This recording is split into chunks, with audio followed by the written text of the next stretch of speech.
10장 5절에서 15절까지 예수께서 이 12를 보내시며 명하여 가라사대 이방인의 길로도 가지 말고 사마리아인의 고을에도 들어가지 말고 차라리 이스라엘 집에 잃어버린 양에게 가거라. 가면서 전파하여 말하되 하늘 왕국이 가까이 왔다 하고 병든 사람을 고치며 죽은 사람을 살리며 나병 환자를 깨끗하게 하며 악한 영을 쫓아내되 너희가 거저 받았으니 거저 주어라. 너희 전대에 금전이나 은전이나 동전도 가지지 말고 여행을 위하여 주머니나 투벌옷이나 신이나 지팡이를 가지지 마라. 이는 일꾼이 저 먹을 것 받는 것이 마땅함이니라. 어느 성이나 촌에 들어가든지 그 중에 합당한 사람을 찾아내어 너희가 떠나기까지 거기서 머물러라. 또 그 집에 들어가면서 평안하기를 빌어라. 그 집이 이에 합당하면 너희가 빈 평안함이 거기 임할 것이요 만일 합당하지 아니하면 그 평안함이 너희에게 돌아올 것이니라. 누구든지 너희를 영접하지도 않고 너희 말을 듣지도 아니하거든 그 집이나 성에서 나가 너희 발에 먼지를 떨어 버리라. 내가 진실로 너희에게 이르노니 심판날에 소돔과 고모라 땅이 그 성보다 견디기 쉬우리라. 아멘. 오늘 우리에게 주신 하나님의 말씀 마태복음 5장 10절에서 5절에서 23절까지 살펴볼 텐데요. 하나님께서 우리를 부르신 그 목적이 있다. 하나님께서 우리에게 사명을 주셨다라는 제목으로 말씀을 드리려고 합니다. 1월 한 달 동안 내내 예수님의 12 제자를 살펴봤습니다. 베드로, 야고보, 요한, 안드레, 빌립, 바돌로메, 도마와 마태, 작은 야고보, 또 다데오, 유다, 가나나인 시몬과 가룟 유다. 이 12 제자를 살펴볼 때 지역적으로 갈릴리가 많았지만 그 안에서도 그럼에도 불구하고 남부 유다 사람도 있었고 뱃일 하는 사람, 또 기도하는 사람, 또 세리처럼 친로마파, 또 친로마파를 테러하는 테러리스트 같은 열심당 시몬 등 여러 계층의 사람들 가운데서 우리 주님께서 지명하여 부르셨습니다. 그래서 이들을 일반적으로 부르는 말이 제자였어요. 제자와 반대편에 있는 그룹을 생각해 보면 무리라고 하는데 제자와 무리, 무리는 자기 욕구 만족을 위해서 주님을 자의적으로 따르는 이들이고 제자는 예수님의 가르침을 받는 사람들입니다. 그래서 스승과 제자의 가장 이상적인 그림은 스승이신 주님이 앞서 가시고 그리고 제자들은 그 뒤를 따라가는 그런 모습이에요. 어디까지 따라가야 돼요? 고난의 길을 통과해서 십자가의 길까지 가야 된다. 그래서 12 제자를 살펴봤는데 가룟 유다를 제외한 그 11명의 제자들이 다 예수님처럼 누구처럼 스승처럼 그렇게 살았더라. 그런데 오늘 마태복음 10장 2절 말씀에 보면 어떤 말씀이 있는가 하면 12 사도의 이름은 이러하니라 하면서 사도라는 단어를 끄집어대요. 사도와 제자 무슨 차이가 있을까요? 우리가 보통 12 제자 또 12 사도 이런 말을 해요. 사도와 제자. 이 사도는 아포스톨로스라는 헬라어인데 보냄을 받으니 이렇게 보냈다는 거예요. 보냈다. 어떤 큰 사명을 주어서 특임 대사를 보내는 것처럼 특사, 사심, 대사처럼 이렇게 보내는 것을 사도라고 합니다. 그러니까 예수님께서 제자들을 부르셔서 이렇게 가르치시잖아요. 가르친다 할 때, 불러서 가르친다. 이때는 제자라는 말을 사용합니다. 제자. 그런데 이제 이 제자들에게 사명을 주어서 가라 이렇게 보내시잖아요. 이럴 때는 사도라고 그래요. 그렇다면 오늘날 사도가 있는가 이런 거예요. 자칭 사도라고도 하고 또 신사도라고 하는 이런 말을 쓰는 단체들이 있는데 우리 기성교회 정통교회에서는 이 단어를 쓰지 않습니다. 사도, 신사도 이런 말을 쓰지 않아요. 왜냐하면 사도행전에 사도의 조건을 규정하고 있어요. 사도는 누가 사도인가? 사도행전 1장 21절에서 22절 말씀에 보면 이러함으로 요한이 세례를 베풀 때부터 승천하신 날까지 주 예수께서 우리 가운데 출입하실 때에 항상 우리와 함께 다니던 사람 중에서 하나를 세우자. 예수님이 살아 계실 때 예수님과 함께 다니던 사람 중에서 한 명을 세워서 가룟 유다의 자리를 채울 때 이때 12사도를 다시 맞춥니다. 이때 사도를 채워요. 사도의 자리를. 그러니까 사도의 자리를 채울 때 조건, 그것은 예수님과 항상 함께 다니던 사람. 오늘날은 살아계신 주님과 함께 다니시는 분들이 없지요. 그래서 사도라는 말을 쓰지 않고 이렇게 그래서 신사도다 또는 사도다 이런 말을 쓰지 않는 것입니다. 그래서 사도행전 1장 25절 말씀에 봉사와 사도의 직무를 대신할 사람, 사도를 충원할 때의 조건, 예수님과 동행하고 예수님의 부활을 목격 증언한 사람이 이제 예수님의 부활을 증언할 사람으로 이 사도를 뽑았던 거예요.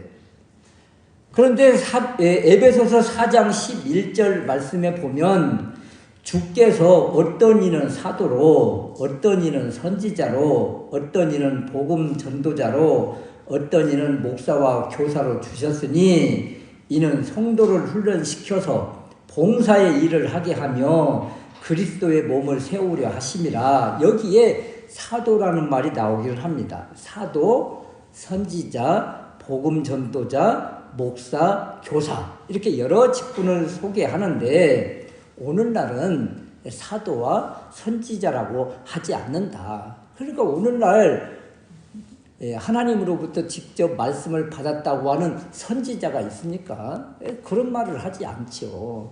하나님으로부터 은혜를 입었다, 은혜를 받았다, 응답을 받았다, 기도 응답 받았다, 하나님의 음성을 들었다, 또 하나님의 말씀을 받았다 이렇게 표현을 하지 내가 하나님의 말씀을 직접 받았기 때문에 선지자다 이런 말을 하지 않습니다. 그래서 오늘날은 이 사도와 선지자 이런 말은 쓰지 않고 복음 전도자, 목사와 교사 이런 직임을 이렇게 소개를 하는 것이지요. 그렇다면 예수님께서 12제자를 부르시고 또 보내신 이유가 무엇인가? 오늘 우리를 하나님께서 부르시고 또 우리를 세상에 가라 하시는데 어떻게 나가야 되는가? 오늘 제자들의 모습을 바라보면서 하나님께서 우리를 부르신 그 부르신 목적이 무엇인지 깨닫는 은혜가 있으시기를 주님의 이름으로 축원합니다. 첫 번째는 가되 이스라엘 집에 잃어버린 양에게로 가라 이렇게 하십니다. 5절 말씀에 보면 예수께서 이 12를 보내시며 명하여 가라사대 이방인의 길로도 가지 말고 사마리아인의 고을에도 들어가지 말고 차라리 어디로 가라고요? 이스라엘 집에 잃어버린 양에게 가거라. 우리가 12제자를 한 달 내내 살펴봤어요. 초대 기독교 제자들이 이스라엘 예루살렘에 있어서 이스라엘 사람들에게만 복음을 전하던가요? 그렇지 않았습니다. 그들은 다 땅끝까지 세상 모든 민족을 향해서 나아갔습니다. 그렇다면 이들이 오늘 주신 이 말씀, 이스라엘 집에 잃어버린 양에게로 가라는 이 주님의 말씀을 불순종한 것인가요? 1차적으로 주신 말씀이 먼저 가장 가까운 영혼, 가까운 이스라엘 집, 여기를 찾으라는 거예요. 그래서 11절 말씀에 보면 어느 성이나 촌에 들어가지요. 그런데 그곳에서 그들이 영접하지 않으면, 환영하지 않으면, 너희 말을 듣지 아니하면 어떻게 해요? 그 집이나 성에서 발에 먼지까지 다 털어버리고 다른 고을로, 다른 집으로 가거라. 이렇게 말씀을 주셨어요. 그래서 이 12 제자들도 먼저 이스라엘 집에 잃어버린 양에게 먼저 찾아갔고, 그들이 받아들이지 않으니까 어떻게 해요? 점점 다른 지역으로, 다른 나라로, 다른 부족으로 확장되면서 나가게 된 것입니다. 그래서 멀리 땅끝까지 나아가게 된 거예요. 그러므로 마태복음 28장 20절 말씀에 세상 모든 민족 땅끝까지 나아가라는 이 주님의 비전과 먼저 이스라엘 집에 잃어버린 양에게로 가거라 하는 이 메시지와 상충되지 않는다는 거예요. 먼저 가까운 데부터 시작을 해서 점점 확장해서 땅끝까지 나아가라는 것이 우리 주님의 말씀이고 비전이라. 그렇다면 먼저 우리가 살펴볼 것이 이스라엘 집에 잃어버린 양이 누구인가 이런 거예요. 이스라엘 집에 잃어버린 양이 누굴까? 마태복음 9장 36절 말씀에 보면 무리를 보시고 민망히 여기시니 이는 저희가 목자 없는 양과 같이 고생하며 유리함이라. 이들이 잃어버린 사람들이에요. 여기 고생하며 유리한다. 목자 없는 양 보호해 줄 리가 없어서 사나운 이리떼들이 들어와서 이들의 가죽을 벗기고 이들이 광야에 버려지는 이러한 모습을 바로 고생하며 유리한다. 이렇게 표현을 하는 것입니다. 성경과 유대 사관은요, 목자를 하나님으로 생각을 합니다. 우리가 잘 아는 말씀 있잖아요. 시편 23편 1절 말씀에 여호와는 나의 목자시니 내게 부족함이 없으리로다. 이 여호와는 나의 목자. 목자가 바로 우리 주님이십니다. 목자가 없다. 하나님을 알지 못하고 또 의지하고 보호해줄 그 울타리가 다 벗겨진 상태. 주님을 알지 못한 세상 사람들의 모습, 이런 모습이에요. 얼마나 비참하고 가련한 모습입니까? 이런 사람들이 외치는 부르짖음, 이들이 통곡하면서 가슴치는 애통해하는 이 모습, 또 이들이 손을 내뻗는 이 손길, 이러한 것들을 우리가 볼 줄 알아야 되겠다. 세상 사람들의 모습이 이런 것 아닙니까? 주님은 이것을 보시고 추수할 일꾼 제자들을 가르치시고 보내신 거예요. 오늘날 우리에게 이스라엘 집에 잃어버린 양이란 누구를 말하겠습니까? 이스라엘, 팔레스타인 그곳을 말할까요? 우리 가까이 있지만 주님을 알지 못한 영혼들, 그들이 바로 잃어버린 이스라엘 집의 어린 양들이죠. 지금 그들이 세상, 물질, 부귀, 영화, 풍요 속에 살고 있기 때문에 화려해 보이지만 그 내면을 들여다보면 만족이 없고 갈급하고 그냥 목적 없이 유리방황하는 그런 모습이에요. 무엇을 위해서 사는지도 모르고 그냥 물질을 향해서만, 부귀 영화를 위해서만, 성공을 향해서만 나아가는 이들이 바로 정처 없이 떠드는 그런 모습 아니겠습니까? 어찌 보면 말이에요, 질병으로 여러 가지 문제로 또는 악한 영에 시달려서 고통당할 때 오히려 이것이 어찌 보면 복일 수도 있어요.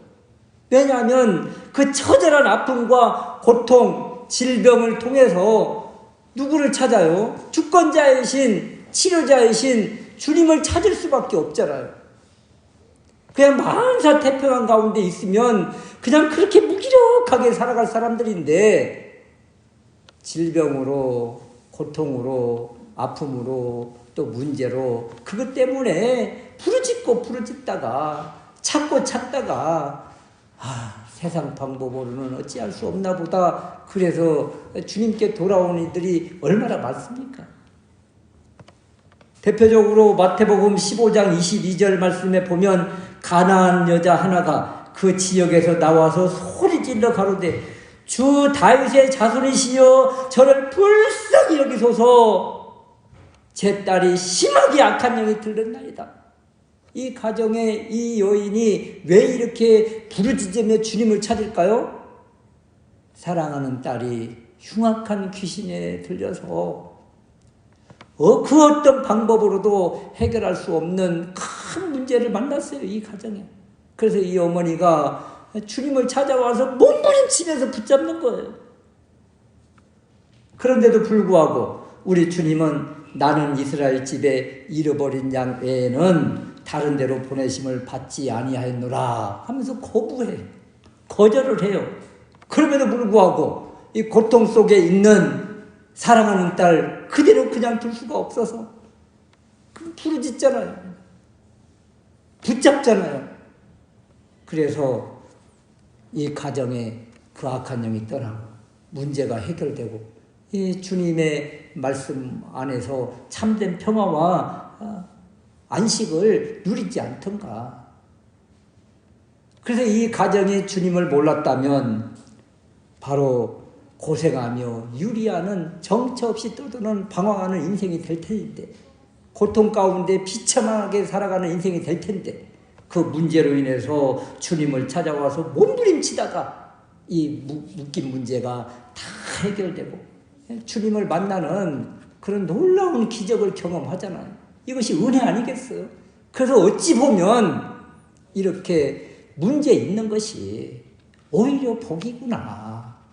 이것 때문에 주님을 찾을 수 있고 주님께 돌아올 수 있으니 얼마나 감사한 일인가. 저희들도 그냥 편하게 아무 일도 없었으면 그냥 세상에서 부귀영화 누리고 출세하면서 그냥 살았겠지요. 근데 결혼하고 어느 날 집사람이 아프기 시작하는데 그냥 온갖 병을 다 가지고 그냥 과라는 과는 다 다녀도 정확한 병명이 나오지도 않고 소화하지도 못하고 먹지도 못하고 그러다 보니까 주님이 계신단다. 기도하면 된단다. 이런 소리가 들려와서 그래서 그때부터 교회를 가기 시작했던 거예요. 그래서 이 문제가 오히려 복이구나. 그래서 문제를 이렇게 다시 바라볼 수 있는 그런 눈이 열려지시기를 주님의 이름으로 축원합니다. 그리고 주변에 이런 영혼들이 바로 잃어버린 양들이라 이들에게 우리가 기쁜 소식, 주님이 계십니다. 기도를 들어주시는 분이 계십니다. 문제를 해결해 주시는 분이 계십니다. 우리가 이 복음을 전해야 되지 않겠는가. 두 번째 생각할 수 있는 것은 이제 제자들을 보내실 때 그냥 보내시는가, 권능을 주셔서 보내셨다는 것을 기억하십시오.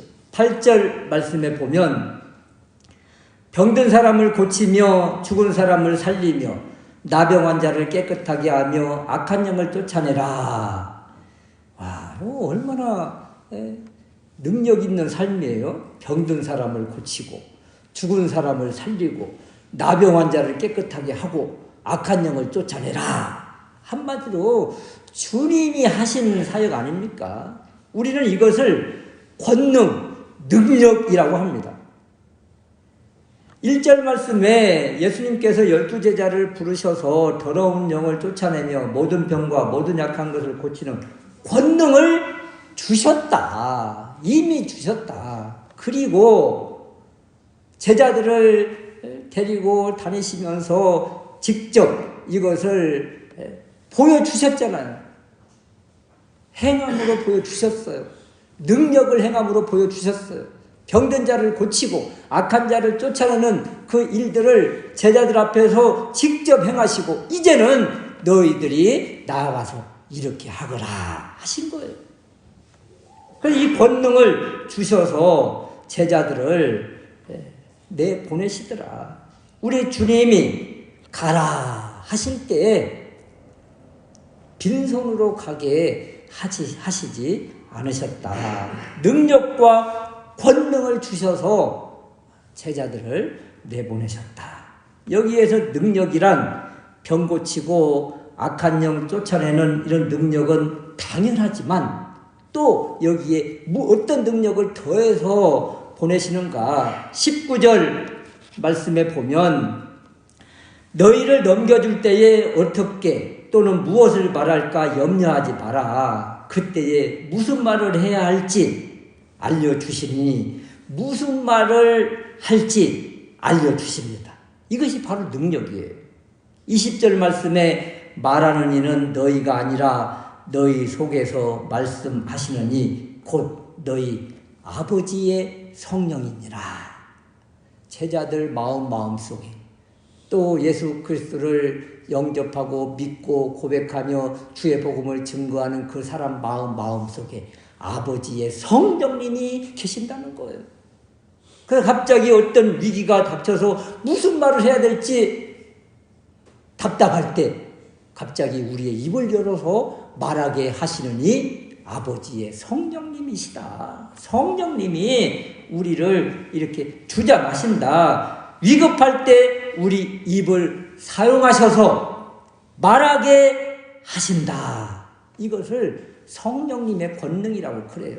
우리는 성령님의 권능 그러면 어떤 큰 능력을 생각할 수 있는데 그것도 당연하거니와 우리의 입을 열어서 지혜롭게 말하게 하시는 것 이것도 바로 성령님의 권능이시다.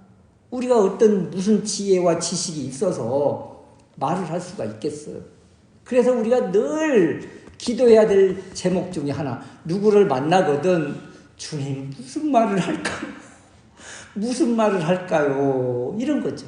그럴 때 우리 주님이 생각나게 하시고 알게 하시고 깨닫게 하시고 우리의 입술, 우리의 마음, 우리의 지혜와 지식을 주장하신다. 그래서 아버지의 성령께서 우리를 이끄신다는 거예요. 그래서 이 성령님의 권능 놀라운 역사가 나타나는 곳이 어디예요? 바로 사도행전이에요. 우리 주님이 제자들에게 이런 권능을 주시고 제자들을 세상에 내보내실 때 어떤 일을 하셨는가? 누구에 이끌려서 무슨 일을 하든가? 바로 성령님에 이끌려서 놀라운 일을 행하시더라. 그래서 사도행전 전반부에 보면 베드로가 죽은 자를 살리는 일까지 하지 않던가요? 중간에 빌립 집사가 주님이 행하신 놀라운 일을 하지 않던가요? 후반절에 보면 사도 바울이 가는 곳마다 하나님의 영광을 높이고 고통당하는 이들 또 악한 영에 시달리는 이들을 살리지 않던가요? 주님이 하신 일을 그대로 하더라. 누구를 통해서? 성령님을 통해서. 그래서 사도행전을 뭐라고 이야기하는가 하면 성령행전이라 이렇게 이야기를 하는 거예요. 주님의 보내심에 주님이 우리를 부르시고 그리고 우리를 가라 하실 때 그냥 가라 하지 않으시고 우리에게 이런 능력을 주셔서 가게 하신다. 우리 능력이 보여요? 안 보여요? 능력이 있어요? 없어요?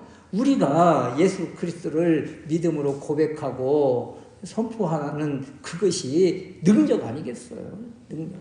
어떤 병 고치고 귀신이 나가고 이런 것도 능력이거니와 예수 그리스도를 시인하고 믿음으로 고백하고 선포하는 것 역시 능력이다.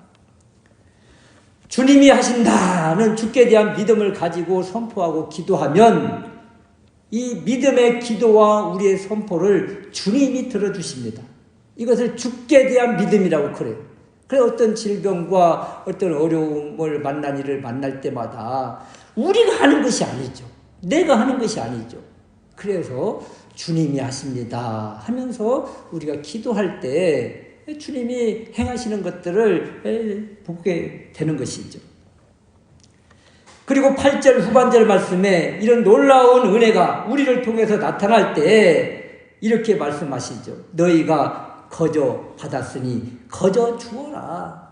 우리 예수 믿는 사람, 특별히 사역자들, 기도하는 사람들은 어떤 대가나 보상을 요구하면 안 된다. 여기에 바로 사꾼 목자와 이단이 나오는 거예요. 얼마를 가져오면 뭐 기도를 해준, 얼마를 가져오면 어떻게 한다. 이 세상에 이런 것이 어디가 있습니까?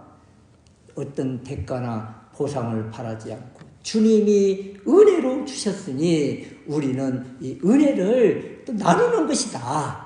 이것이 바른 사역자의 모습, 기도하는 사람의 모습이 되어야 된다. 예수 이름으로 악한 영을 쫓아냈다가 흉내를 냈다가 이 악한 영이 그 사람들을 해방하는 이러한 것들이 종종 나오지 않습니까? 수치를 당하지 않던가요?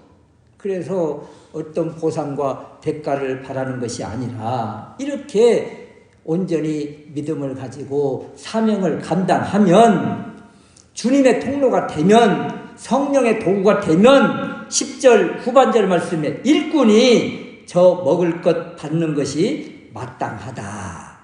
일꾼에게 하나님께서 삭스를 주세요. 먹을 수 있게 하나님께서 열어주신다. 우리가 요구하는 것이 아니라 이렇게 마땅히 받을 은혜가 별도로 있다는 것을 기억하고 우리가 사람이 만들려고 하면 안 되고 주님이 주시는 것을 은혜로 받고 누리는 것이다. 이것이 능력을 받은 사람들이 마땅히 해야 될 일이요. 우리 모두가 바로 예수 이름의 권능과 그리고 성령님이 우리 안에 계시니 우리 역시 마땅히 이런 삶을 살아야 되지 않겠는가, 이런 것입니다.